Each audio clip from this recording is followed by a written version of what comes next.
Thank you all so much for having me with you today. My name is Jason Morgan, and I'm very proud to represent the 23rd House District, which includes part of Ann Arbor, all the way up to a little bit of Oakland and Wayne counties. About half of my district is the city of Ann Arbor, and the remaining half includes the Ann Arbor Township, Superior, Salem, South Lyon, and Plymouth and Northville Township. So it's kind of a pretty interesting district.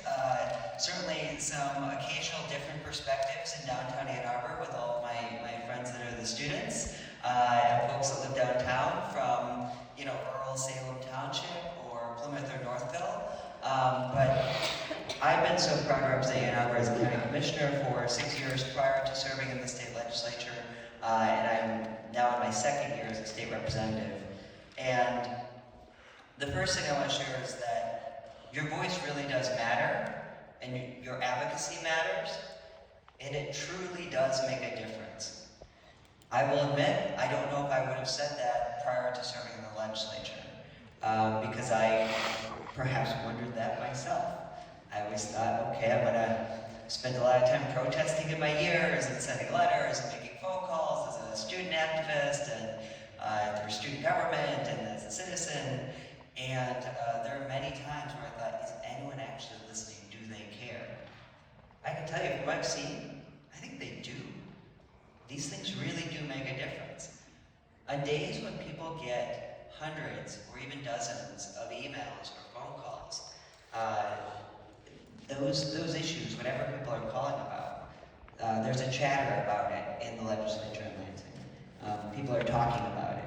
You only have 2 staffers, usually one's in a meeting, so if you get, even a dozen phone calls, your one staffer is pretty overwhelmed and probably a little bit flustered.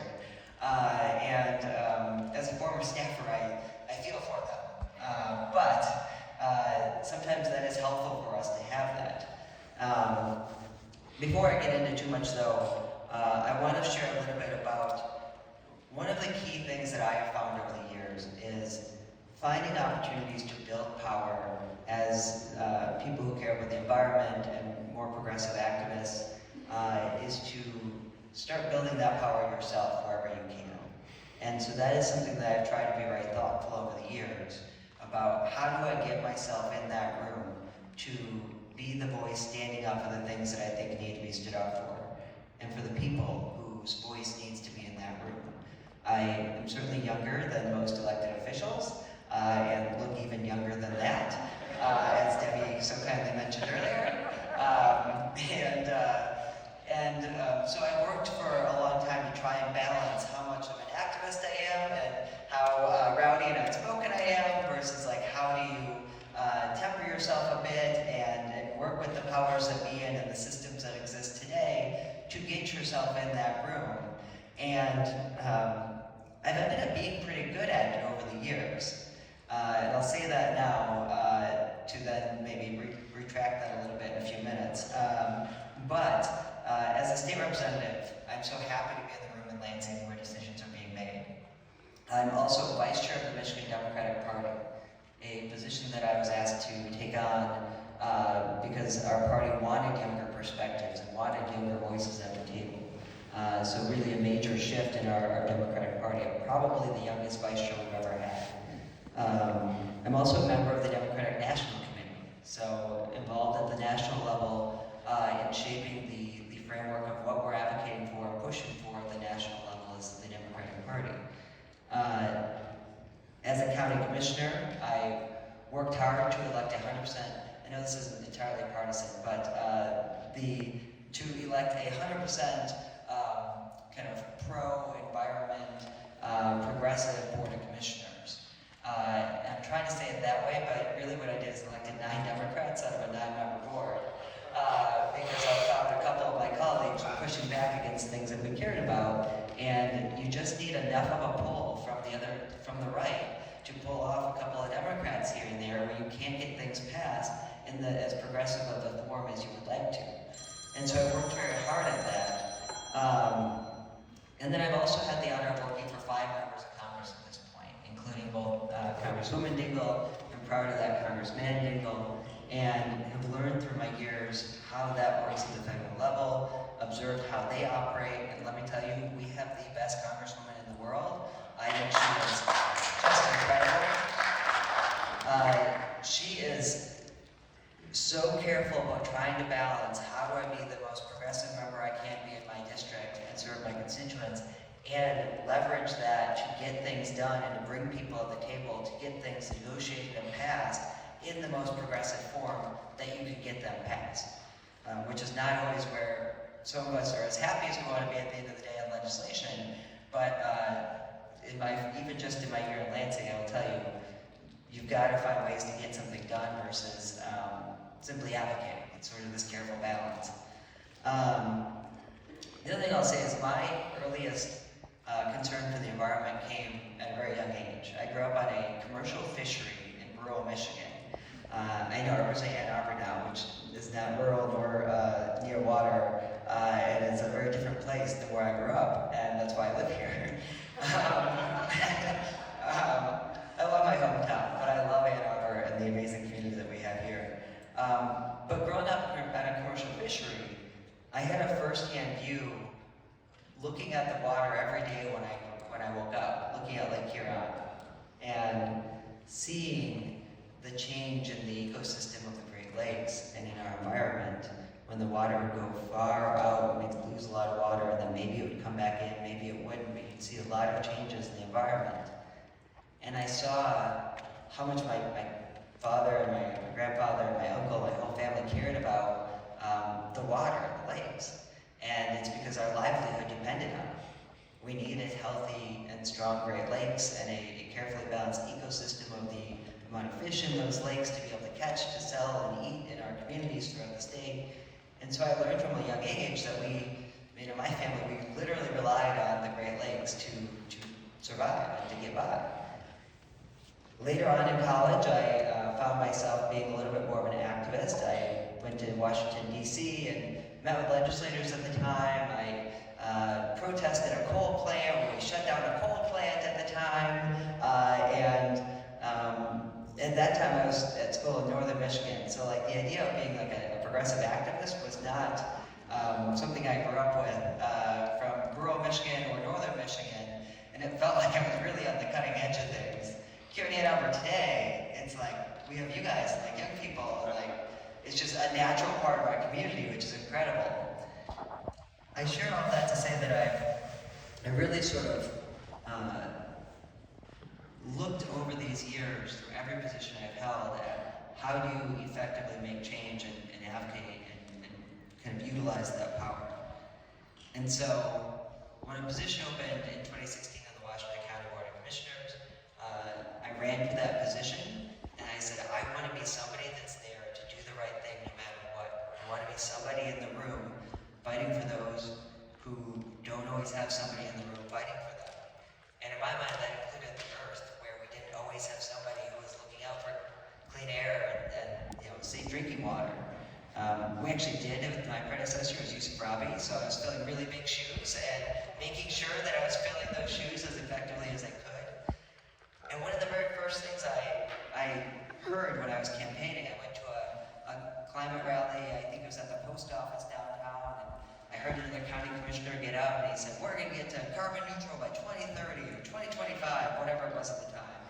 I think it might have actually been 2020. I think it was like a really robust idea. And I thought, wow, that's so cool. How are we going to do that? And I asked him afterwards, and he said, oh, well, we don't actually have a plan to do that, but it's like, something we should do. And he's like, I'm sorry, what? And he said, well, yeah, you gotta give people hope to inspire, get them going. And I was like, well, that's not really how I work. I want a darn plan of how I'm gonna get something done if I'm gonna say I'm gonna do it. And so I joined the commission shortly after that, and I said, okay, if we're gonna say this kind of stuff, we're gonna actually have a plan of how to get it done. Fast forward 8 years later, I guess maybe 6 to 8 years later, we finally had a plan, and I worked on it for that entire time I was county commissioner, from the day I started to the very last meeting that I attended, to pass the Resilient Washtenaw Plan that actually set a concrete goal of getting to carbon neutral in Washington County. It was the first time we'd ever made that declaration, and we made that declaration, and then laid out a roadmap as to how we were actually going to get it done. Because that's how you actually create change. It's not just saying all the right things. Anybody can say that. People say crazy things all the time, like they support public transit, getting carbon neutral, things that I actually believe in and want to get done. I hear people say that all the time, and they often don't actually intend to follow through with that. And so as a younger person, I'm sick and tired of politicians telling me what I want to hear. I want to know what is their plan to get it done. And fortunately, we really don't have too many of those politicians here in Ann Arbor and Washington County.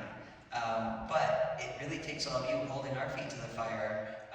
Me as a young person now, hopefully I'll be around for a minute, and later be a more seasoned person, as Debbie calls it, and still pushing for these good things. So we mapped out this plan, and it took ridiculous fights along the way, even at a very solidly progressive place, to actually get a plan mapped out and to get it passed by the county commission. Because it took spending money and spending resources.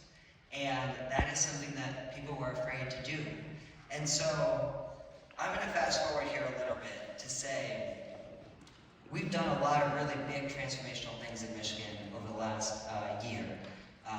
This incredible climate energy bill that was a Herculean effort to get passed. We're working on trying to pass polluter pay. Senator Irwin and I are working on that legislation, protecting our drinking water. I recently created a public transit caucus made up of 46 other legislators in the state. And we're going to meaningfully advance public transportation and try and get those investments in a state that has horribly underinvested in this kind of infrastructure over the years. But I was supposed to tell you exactly how to get these things done. And so hopefully through those stories, you'll sort of hear some of the gist of we've got to get the right people in these positions of power to make these decisions, people who will stand up, even behind closed doors, to fight for the right things.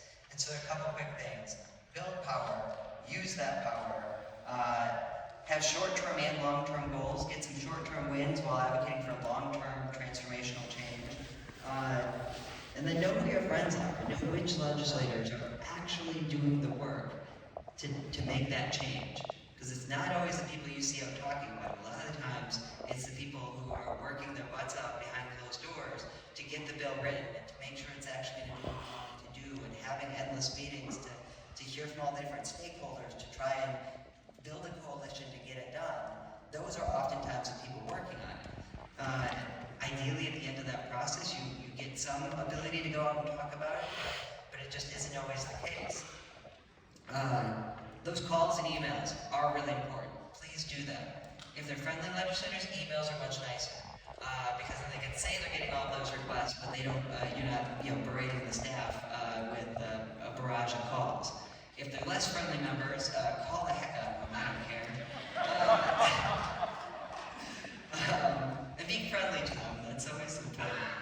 Even if they are unfriendly, be friendly to them. Keep sustained pressure. Don't just do it at one spurt at a time. Keep sustained effort over time. Continue to make that case. Push hard on social media. Politicians are very sensitive. You call them out on social media or advocate in a friendly way with them, and you can really get them to be thinking about that issue and being responsive. Friendly and supportive, like lifting up of people who are champions of what you believe in, are really, really powerful ways to do that. So I definitely encourage that. And then the last thing I will say is, one of the dirty secrets of land saving is the influence of money, particularly dark money, and powerful corporate interests. I knew that was an issue prior to getting into the legislature, but I never realized how intense it is. Every one of us in this room is fighting back against millions of dollars of energy company and dirty money, dirty energy company, dirty industry sort of investments in trying to fight back against everything that we're advocating for. And so making sure that you're working on the campaign side to elect people who care and to support those folks. Because a lot of times when we do, just for example, fundraising as candidates here, we have friends who will say like, hey, you're in a safe seat, so we're going to give to these other folks. That's totally true. We have competitive seat members that they might need resources for donations. But if somebody calls and asks you for money or a donation or to help on their campaign, you need to ask them where they stand in your issues. Because party affiliation alone does not tell you where people stand when it comes to climate. And so you have to be tough on them. And we still need majorities in places to get things done, but you have to be tough on them to push them on those issues. So I am out of time here, and there's so much I'd love to say, but I think the last thing I'll add is just, I'm very focused on both what we can get done today and what we can make possible tomorrow. And so it's these short-term wins, small change,